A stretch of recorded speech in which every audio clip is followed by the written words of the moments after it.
And I think of all the split paths in my life, that was the one that if I had many timelines or many universes that existed, that was probably the one that is the most likely that I would not have parted from.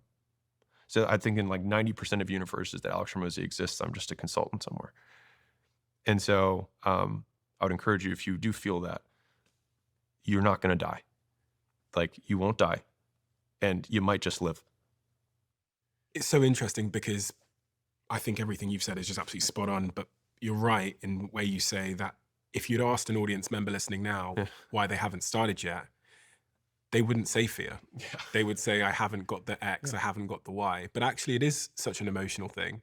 And we don't talk about that enough because uncertainty is, humans seem to be allergic to uncertainty and they'd rather the certain misery of their current situation typically than uncertainty.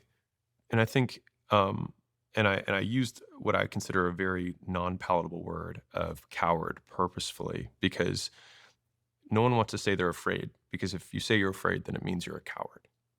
And I think that it only means you're a coward if you allow that fear to change your behavior in an aversive way, as in it not towards what you want.